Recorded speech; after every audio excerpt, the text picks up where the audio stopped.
ओम तत्सत। आज की सुबह अनोखी है, तो आज हम एक अनोखी यात्रा करने वाले हैं। कहानी है फ्रांस की एक लोहार की। वो देश के ख्यातिनामा शिल्पपति उद्योक्ता थे। बड़ी प्रतिष्ठा थी देश में।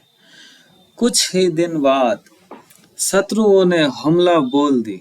शत्रु पक्ष जीत गए तो देश को अपने कब्जे में लेने के लिए 100 बड़े लोगों को देश के पकड़ लिया। जो लोग देश की अर्थव्यवस्था की एक बड़ा हिस्सा था। किसी भी देश को अगर कब्जे में करना हो तो उसकी अर्थव्यवस्था पर चोट करना जरूरी होता है। तो उन 100 लोगों में से वो लोहार भी मौजूद था। सभी लोगों को एक जंजीर से बांध के ले जाया जा रहा था पहाड़ी पे, ताकि उन्हें ऊपर से फेंक दिए जाए और वे मर जाए, या फिर पशु पक्षी या फिर किसी दूसरे जानवर की भोजन बन जाए। जाते हुए सभी लोग रो रहे थे, बिलक रहे थे भय से कि अब तो मरना ही पड़ेगा। लेकिन लोहार अकेला आदमी था जो चुपचाप थे। आसपास के लोग उन्हें चुप देख के पूछने लगे कि तुम्हें मरने की भय नहीं लग रहा है? लोहार तब मुंह खोले बोले, मैं लोहार हूँ, इस जंजीर को मैं तोड़ दूंगा। जरा एक बार खाई में फेंक के इन लोगों को चले तो जाने दो। लोहार की बात सुन के आसपास के लोग बड़े प्रसन्न हुए, आश्वस्त हुए कि अब हम नहीं मरेंगे, शायद बच जाएंगे। लेकिन कुछ ही देर बाद लोहार खुद रोने लगा। देख के सारे लोग हैरान हो गए। बात क्या हुआ?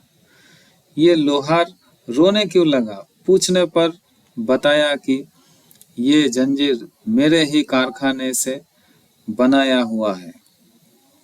इसमें कोई भी कड़ी कमजोर नहीं थी। सारे की सारे मजबूत कड़ियों से बनाया गया है, इसीलिए इसे तोड़ा नहीं जा सकता।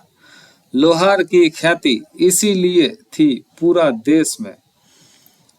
वो जो भी बनाता था बहुत मजबूत बनाता था।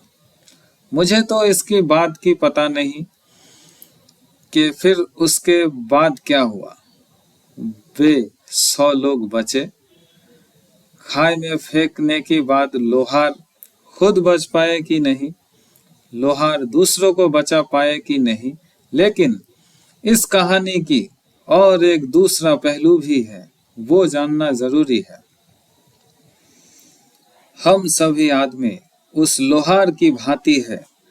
हम अपने जीवन में तो हर चीज बड़ी मजबूती से बनाते चले जाते हैं और जाने अनजाने में हम हर रोज मौत की तरफ कदम बढ़ाते चले जाते हैं। समय के साथ साथ मौत हमारे तरफ धीमे पांव, दबे पांव, आहिस्ता आहिस्ता चले आते हैं और फिर एक दिन पाते हैं हम कि मौत की आगोश में पहुंच गए। तुम सब जीवन भर अपने को भरमाए रखने के अतिरिक्त और करते क्या हो? जीवन जब तक है तब तक सोचते हो माता पिता अपने हैं, स्त्री पुत्र अपने हैं, बंधु बांधव अपने हैं, आत्मीय प्रियजन अपने हैं। सोचो थोड़ा, जब तुम जाओगे दुनिया को छोड़कर तब कौन तुम्हारा साथ जाएगा? मैं तुमसे कहता हूं, इन सभी संपर्क का एक हद तक जरूरत तो है, लेकिन ये जाति कहीं नहीं तुम्हारे साथ। जिसकी जहां तक पहुंच है वो वहीं तक ही जा सकता है, इससे ज्यादा कुछ नहीं। और मैं तुमसे कहता हूं, मौत केवल एकमात्र कसौटी है। अपने पराये जांचने का। जो इस पार रह जाए वो हर एक चीज, वो हर एक संपर्क, वो हर एक सामान पराया है। और जो तुम मौत के बाद भी ले जा सको, सिर्फ और सिर्फ वही एकमात्र तुम्हारा है। वो है चेतना। और जीवित अवस्था में तुम कर क्या रहे हो? जागो, और कितनी देर तक, और कितने जन्मों तक सोए रहोगे, भटकते रहोगे? जागो, देखो, जियो जिंदगी हर रोज, प्रतिपल बहे जा रही है जिंदगी। जीवन हर पल नया है, जीवन हर पल नया है।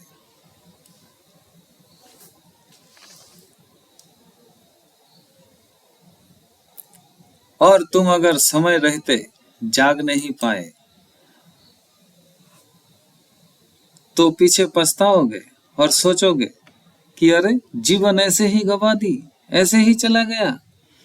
ईश्वर ने तुम्हें ना चाहते हुए भी कितनी बड़ी अपॉर्चुनिटी दी है।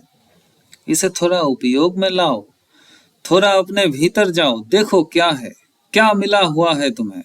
पूरे ब्रह्मांड की शक्ति तुम्हारे भीतर मौजूद है। इसे जगाओ। तुम बूंद हो सागर की, इसे सागर में गिर जाने दो।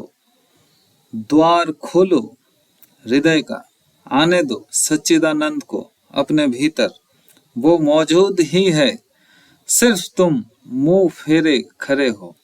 आंख मिलाओ उनसे, वो न जाने कितने दिनों से आस बंधे खड़े हैं कि कब तुम जागोगे और कब तुम मुंह फेरोगे, कब आलिंगन होगा, कब मुलाकात होगा।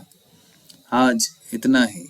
मेरे बात को इतने प्रेम पूर्वक सुनने के लिए मेरा सभी को प्रणाम।